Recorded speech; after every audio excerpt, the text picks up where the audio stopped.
तो इस बात की जानकारी है कि 11 मई 2023 को सुप्रीम कोर्ट की 5 जजों की संवैधानिक पीठ ने यूनानिमस यानी कि 5 जजों ने एक साथ फैसला दिया कि दिल्ली के अंदर जो सर्विसेज है यानी कि तबादले, ट्रांसफ़र, पोस्टिंग, विजिलेंस, ये विभाग चुनी हुई सरकार के अंतर्गत हैं। ये विभाग केंद्र सरकार या एलजी साहब के अधीन नहीं है और बहुत ही अनएम्बिगुअस, बहुत ही क्लियर डिसीजन आया। और 11 तारीख को ही मुख्यमंत्री जी ने कहा कि हमें दिल्ली सरकार के अंदर बड़े फेरबदल करने हैं। जो अफसर लोगों के काम को रोकते थे,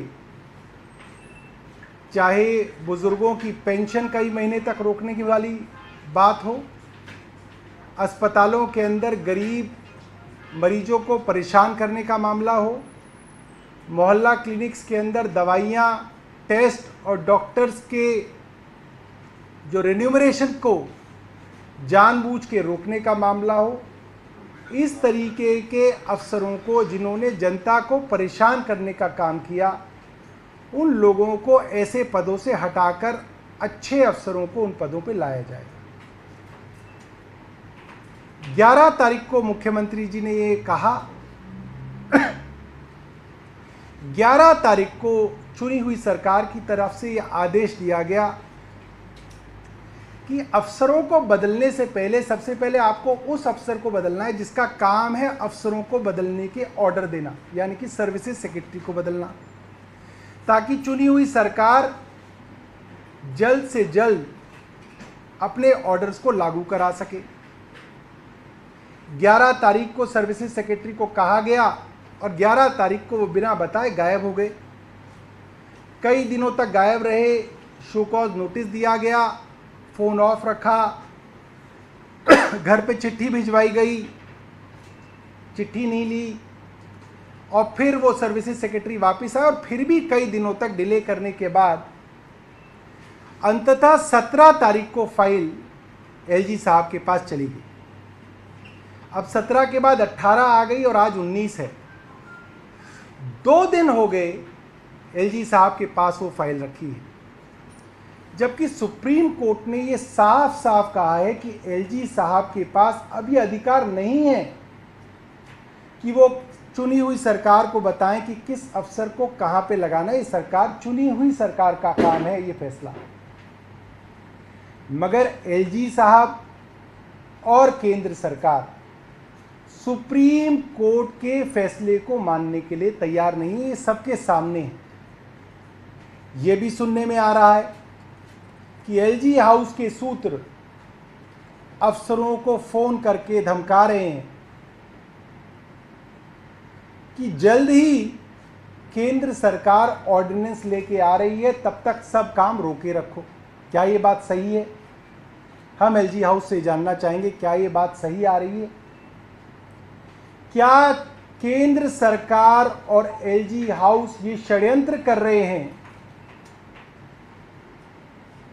कि सुप्रीम कोर्ट के चीफ जस्टिस की संवैधानिक पीठ के फैसले को पलटने के लिए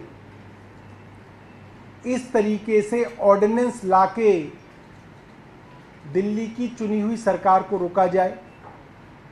क्या ये पूरी दिल्ली के साथ षड्यंत्र नहीं है? क्या इस तरीके से ऑर्डिनेंस लाने की तैयारी का षड्यंत्र केंद्र और एलजी साहब कर रहे हैं? हमें बताएं। अब 2 दिन हो गए जिसमें सीधा सीधा मुझे लगता है कि सुप्रीम कोर्ट के फैसले को ना मानने वाला भाव केंद्र और एलजी का सामने आ रहा है। तो मैंने रिक्वेस्ट की है अपने मंत्रिमंडल के और सदस्यों को कि मैं और हमारे बाकी मंत्री साथी एलजी साहब से मिलने जाएंगे, उनसे निवेदन करेंगे कि आप जल्द से जल्द जो है इसको आप भेजिए वापस, ताकि दिल्ली के काम और हो सकें। जिस लिए लोगों ने चुनी हुई सरकार को चुना है, जिसलिए संवैधानिक पीठ ने फैसला दिया है वो काम आगे बढ़ सके। इसलिए एलजी साहब से हम सब लोग मिलने जाएंगे और हम उनसे निवेदन करेंगे कि वो जो है इसको जल्द से जल्द जो है इस फैसले को लागू करते हैं।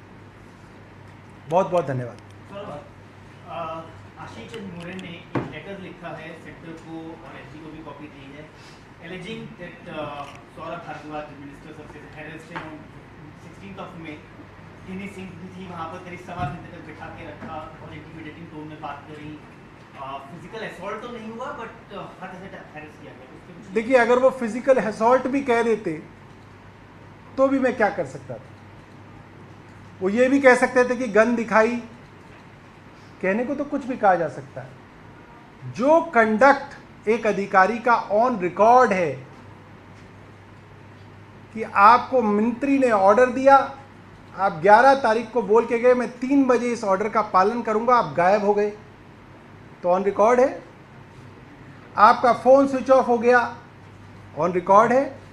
आपको ईमेल भेजी गई, आपने जवाब नहीं दिया, ये ऑन रिकॉर्ड है।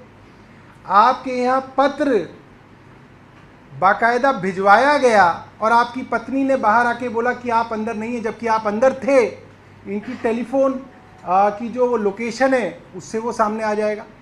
इनकी गाड़ी वहाँ पे सीसीटीवी कैमरा के अंदर, उस कॉलोनी के सीसीटीवी कैमरास की अगर हम वो बरामद कर लें तो वहाँ सीसीटीवी कैमरा में आ जाएगा कि ये अपने घर में थे। वो आईएएस ऑफिसर्स की दानिक्स की कॉलोनी है, ये अपने घर में थे और इन्होंने वो पत्र जो है लेने से मना कर दिया कि वो घर में नहीं है।